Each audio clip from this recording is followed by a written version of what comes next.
Bonjour les jardiniers.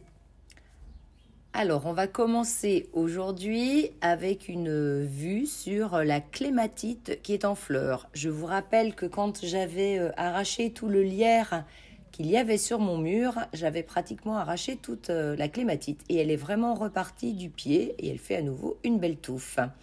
Donc, je vais vous emmener aujourd'hui faire une visite du potager et vous donner la recette de la cramaillotte ou miel de pissenlit.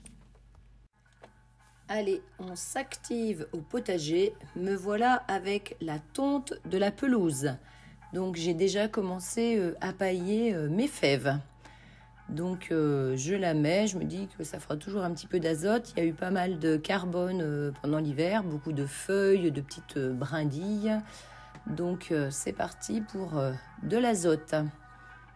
Voilà, donc j'ai paillé au pied des petits pois et des fèves.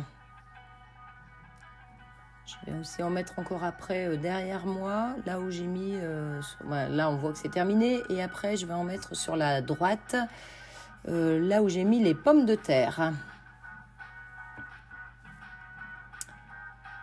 Donc voilà, vue sur le jardin, donc le fond là où il y a les pommes de terre et je vais pailler après. Donc joli petit coin fleuri. Donc j'adore vraiment cette période où c'est magnifique. Donc dommage qu'il ait fait un petit peu froid. Je trouve qu'on n'en a pas suffisamment profité. Les muscaris sont déjà en train de faner, les tulipes orange aussi. Alors chez moi, tout est bien serré. Si je reprends là l'angle, donc on voit qu'effectivement il y a des fleurs, mais il y a aussi à manger. Il y a de la menthe, des fraisiers, et là l'unique petit trou où il y a la pierre, c'est pour poser mon pied. Donc c'est toujours en équilibre. Donc en arrière-plan, vous avez les petits pois, et puis là on voit même un artichaut, donc il n'a pas encore vraiment redémarré. Donc cadeau d'une gentille abonnée qui m'a envoyé des choses pour le jardin partagé. J'en ai quand même gardé un pour la maison. Donc là, on voit aussi qu'il y a de l'ail au milieu des fraisiers qui ont repoussé. Chez moi, jamais de place perdue. Donc j'ai remis des salades encore au pied des pois à rames. Donc c'est toujours optimisé au maximum. Donc là, il y a un petit peu de trou, on voit un petit peu de terre pour l'instant. Mais bon, je peux encore bien y remettre une salade si ça me prend. Donc là, on avait vu sur le casseiller, maintenant le ragominier. Donc voilà pour mon petit coin fleuri. Alors, on continue avec le compost. Donc c'est toujours un endroit très utile à cette époque puisque j'y récupère beaucoup de terreau pour faire tous mes semis. Alors, je rappelle que je le mets en fond des semis. Donc là, on a des larves de cétoine. Donc il y en a vraiment beaucoup. J'ai un terreau qui est très très joli. Donc vraiment très utile. Et je complète avec le terreau du commerce. Allez, petit passage vers les cocottes.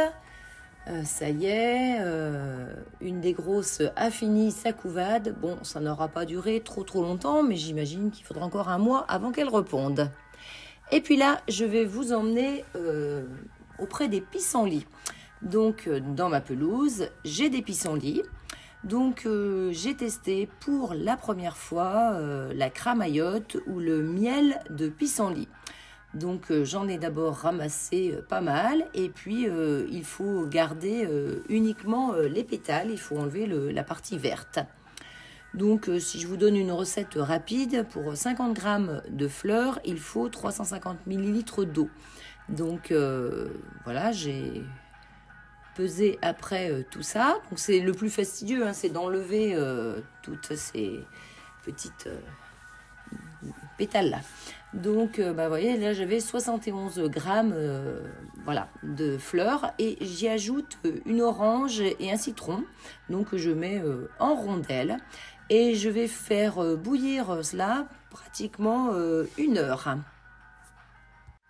Et on laisse macérer tout cela toute la nuit.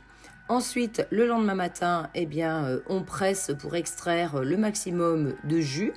Et on y ajoute l'équivalent en poids de sucre. Et puis après, 10 minutes à peu près de cuisson à nouveau. Et puis, on peut mettre tout simplement en pot. Donc, je vous ai passé la longue étape. Et puis, vous voyez directement mes 2 pots. Avec mes 71 grammes de fleurs, je n'ai fait que 2 pots de cramaillotte. Et puis au jardin, on ne réussit pas toujours tout. Là, on voit la grosse déception avec mes tournesols. Ils étaient magnifiques. Et j'ai oublié d'enlever le couvercle dessus. Le soleil a bien tapé. Et malheureusement, il y en a les 2/3 qui sont morts. Donc, je n'ai plus qu'à recommencer. Alors, on continue dans le jardin piscine. Donc là, vous avez vu sur le cardon.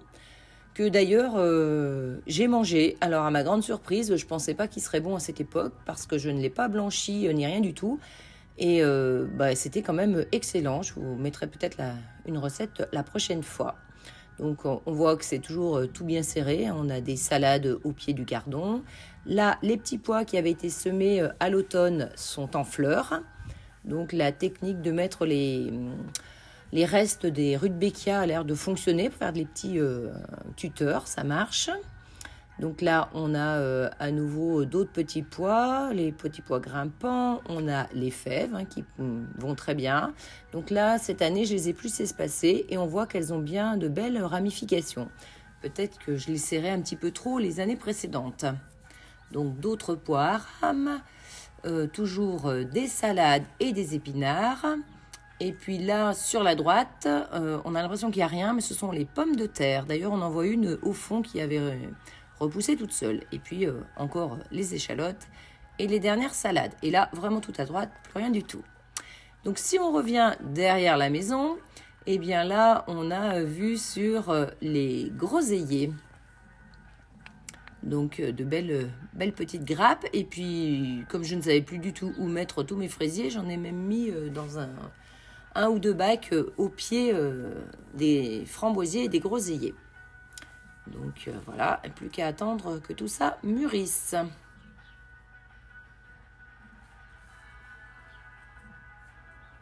Donc je ne devrais pas manquer de fruits rouges cette année, encore pour une fois. Ça marche bien chez moi. Et puis autre chose qui marche bien, eh bien c'est la salade. Alors, la salade à cette époque, c'est super. J'en ai vraiment beaucoup. Donc là, on en voit de toutes les tailles. Ça, ce sont les dernières que j'ai repiquées.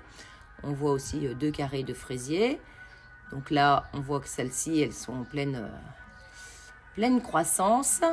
Donc là, j'en ai déjà récupéré dans l'angle, puisqu'il y avait les pommes de terre qui poussent. Donc, il faut que je fasse de la place. Eh bien, écoutez, c'est sur ces images de salade que je vais vous dire au revoir les jardiniers. À bientôt. Là, normalement, j'avais une asperge, mais pour l'instant, elles ont été mangées. Allez, au revoir.